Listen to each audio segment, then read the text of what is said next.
Greetings and salutations, my friends. Welcome to another video. Today, I'm going to get angry. I'm going to rant. We're talking about the 5 worst things in the Football Manager. This is obviously my list, the 5 things. Some of them are quite small, but they just niggle at your brain. And I want you to get involved in the comments below. Tell me your 5. I'd be very interested to see what little things in the game annoy you. So without further ado, let's just get straight into the list, shall we? I'm ready. Number 5. So when you're a small club, you know, you're struggling for money, whether that's like non-league in England or other small leagues around the world, every penny counts. And you do your best. You try and make money on signings. You try and keep the wage bill. It's a real big juggling act. It's one of the most fun things I enjoy about lower league management is trying to balance the budget. You're generally losing money. You have to sell players and stuff. But there is one way of getting some easy cash, right, in your team for no real effort. Doesn't require anything. You might even get a few players out of it. And that is getting an affiliate club, getting a senior affiliate club. Most senior affiliate clubs will pay you like a yearly, even like lower leagues. If you get like a Championship or Premier League club, you get like 30 grand a year or something like that. And for a little team, that is massive.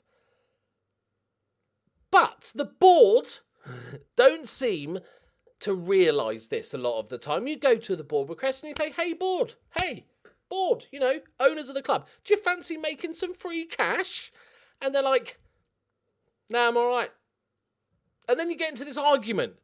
You can either go one or two ways. You can say, look, but the money would really be useful. Or you say, but we get players on loan and not have to pay their wages. You know, you think you'd win an argument with that most of the times. And so many times they're like, nah, don't see the reason to. There is no reason not to. What? There's no downside to this, right? Even if you just said, okay, I won't loan any players because you don't want to rely on loanies, but let's have £30,000 cash. That'll pay like 3 months' wages of our team or something. And they're like, nah. And you get to the point where you've argued so long that you basically have to threaten to quit, or you just have to go, all right, then I'll ask again in a month. I'll be back in a month to ask again. It's so annoying because it's just free money. Number 4. So every year, Football Manager comes out with new features and improvements. And most of them are improvements. They've either, you know, when they redid the training or something like that, that was a much better improvement. And the tactics overhaul and all this sort of stuff generally are improvements to the game. But sometimes, occasionally, I feel like there's somebody approved this new feature that just makes the game worse than it was before. Not often, you know, Sports Interactive are pretty good. But there's this screen. Staff responsibilities, right? For 2 reasons, okay? One is, well, there was nothing wrong with the original version. I like seeing all of the responsibilities and then I can choose who to handle. So it's color-coded here. So we've got this nice bluey green for the manager and we've got this pink for the staff. But when you delegate something, it then disappears from this list and goes over to the other list. But there's so many things that you're not going to remember half the stuff that's actually wrong. There's also no way of setting up these responsibilities and like saving them. And then next time you get a job or go somewhere else, you can just import that save list and it gets all the responsibilities. This is just a really convoluted way of doing it. I don't know why they decided this was the best route, because you want to see all the responsibilities and then you can just color code it. You can use those colors, right? Use the blue. Okay, cool, that's me. Pink for assistant manager or whoever. And you wouldn't get confused. Another part of this is, for some bizarre reason, they've decided that on this left-hand side, this little left-hand sidey column, so you can all clearly jump to all the bits you like, you don't get to see your under-18s or your under-21s, any other youth teams and stuff, unless you are doing the individual training for that side. So as you can see now, my manager is set up to lead the individual training for my under-18s, and there's my team.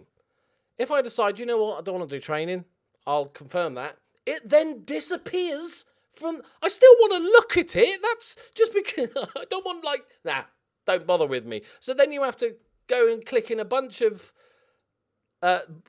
other screens. So you have to go to Dev Center, you have to go to under 18s, then you have to go to squad, and then obviously there's other squads in there as well, to go and have a look at your squad.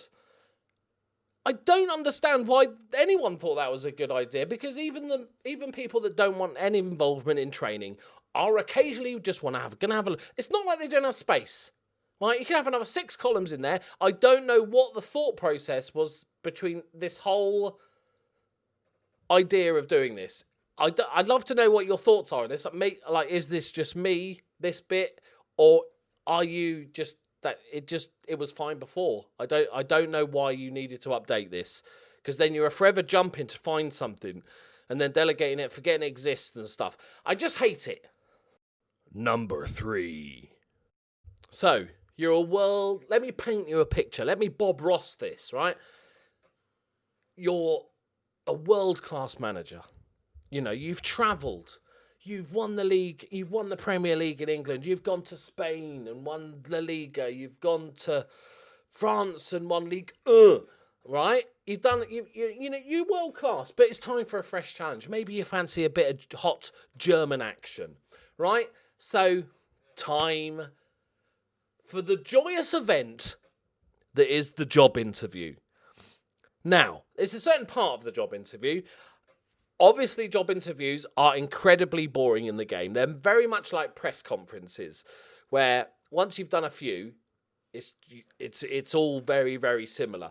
And I don't blame Sports Interactive for this. If you look at real football management, and whenever you see managers on Match of the Day in press conferences, they get asked the same boring questions all the time. So it's pretty realistic in that way. But there's one element of the job interview. So let's say you've had a glittering career. You've won 5 Premier Leagues with Boston United. You've gone to France. You've gone to Spain. You've won the leagues with Getafe and whoever. You're like, you're a young Sir Alex Ferguson. You know, he didn't do in Spain, but you know what I mean, right? So you're less Scottish, but other than that, right? You're a young, unless you're Scottish. You're a young Sir Alex Ferguson. You've done it all. You know, you're the Pep Guardiola. You're the Klopp. And you go to a job interview for this, let's say, Dortmund. You've gone for the Dortmund job interview, and you get all the standard shit question. But then they decide to bring up the fact that you were embroiled in controversy. Like 25 years ago, when you first started out and you were Leyton Orient manager and you fell out with that one little player, they never forget that. They never forget that. They never just go, wow, you're an amazing manager. Here's the general questions. They'll always come up with, well, you didn't have the fan support for that 1 month, or you lost the dressing room atmosphere for that 3-day period back in 1974. It's just, they're like elephants, these people that do job interviews, and I think after a time, or if it's not serious, that just shouldn't be a question. And you have to go, oh yeah, that was a long time ago, I've learned from that mistake. Yeah. You know, I don't think when Pep Guardiola leaves, I don't know if he'll probably do a proper job interview, but let's say when Pep Guardiola leaves Man City and he wants his next job and he goes, I don't know, back to Bayern Munich, and they sits down with an interview and they say, what about that time that you didn't get on well with Leroy Sané for that 3-week period? It's bonkers. I hate it. The whole press conference, I always delegate press conferences. But you can't delegate job interviews, sadly, so you have to go through. And the questions aren't identical, so it's not like on the Journeyman when I apply for 50 jobs and have to do 50 job interviews that I can just go A, B, B, B, C, A, B, B, D, and just zip through. They're slightly different or in a different order, just so you have to read every question. It's annoying. Number 2. So at number 2 is part of the match engine. Now, the match engine is much maligned, but at the end of the day, it's pretty genius how everything works and looks a lot like football. And every year there's certain aspects. The goalkeepers will be rubbish, but they've improved this year. Or you can never throw into a teammate. That almost made my list, but it's improved a bit this year. Long shots are overpowered or underpowered. One-on-ones are overpowered or underpowered and stuff like this. And there's various other things, but there's one constant that's been in the game for a number of years, and that is the back heel. Now, I don't mind a good back heel. It can often be a clever pass. But the back heel I'm talking about are when your player is trying to keep the ball in play. So there's the line, he's running, the ball's going to run out, he's running towards it, he stops the ball from going out and obviously carries on running because he back heels it, he was going at full tilt, runs off the pitch to allow the other team striker to just pick up the ball and go and score a goal. It happens way too much at the byline, at every line, all the lines, where it's just like, just let it go out. If you can't control the ball, don't just back heel it and then just literally leave it perfectly still for the striker to run onto it or the winger to run onto it and score a goal. It happens way too much still, and it's one of those, there's probably things that are worse in the match engine, but that angers me every single time because it feels like that's such an easy thing to fix. But yes, back heels, get rid. Oh, it's number 1. So here we are, my friends. Number 1 on my list, and you're probably wondering what it is. Last year probably would have been goalkeepers, just generally as a species, but they're better this year. They're actually pretty decent. This year, specifically for FN20, my problem is one-on-ones. I think the main reason is, I think there's definitely a problem. Let's go from the actual game issue first. I think players miss too many one-on-ones.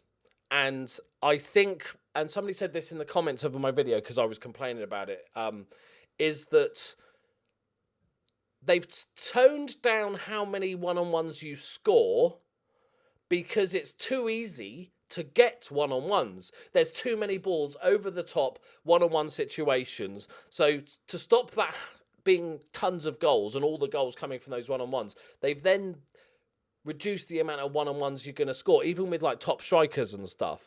And which it kind of makes sense. I was like, oh, okay, yeah, that makes sense. But it doesn't really matter. Either way, they're still not good enough. And the reason why in-game I find them so annoying is because as a manager, there is nothing more you can do.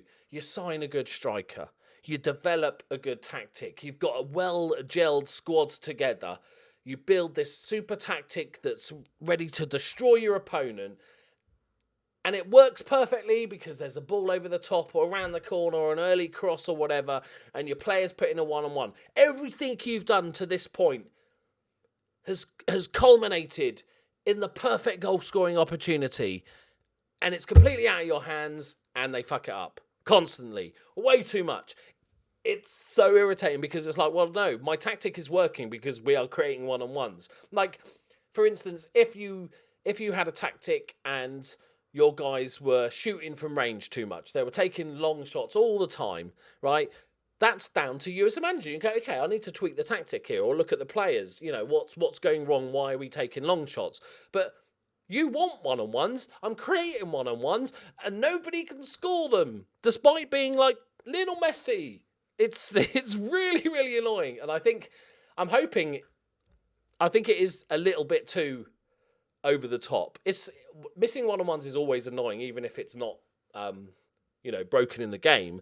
I think it is a little bit broken in the game. I think they need to, like I say, either just tweak the one-on-ones so you score more, and maybe have less one-on-one opportunities, so you don't score too many one-on-ones, and that's the only way to sort of win the game, so to speak. But that really annoys me. I want to just end this on a positive note. Football Manager's a fantastic game. There's always gripes, pretty much like with any video game you've ever played. I'm sure there's things you could pick at, even games you've loved, and that's the case with me. I adore Football Manager. I've been playing it for over 20 years. It is a fantastic game. Next week, I'm going to do my top 5 favourite things in Football Manager. But I just wanted to, get it off my system. I feel better for it. I think it's worth doing. If you guys want to give me your top 5 worst things that you experience in Football Manager, they could be as like a little a thing as possible. If it annoys you, stick it in your list. Right, but there are my 5 things. I'm really fascinated to know what your 5 things are. Right, okay, I feel better now. I can go back to Missing all my one-on-ones. Thank you very much for watching. Go and check out The Journeyman if you haven't already. Subscribe if you're new to the channel. Like the video and all the good stuff that all YouTubers tell you to do. Smash that like button. Raid Shadow Legends sponsorship. No, it's not happening. Right. Thank you very much. I'll see you next time. Bye-bye.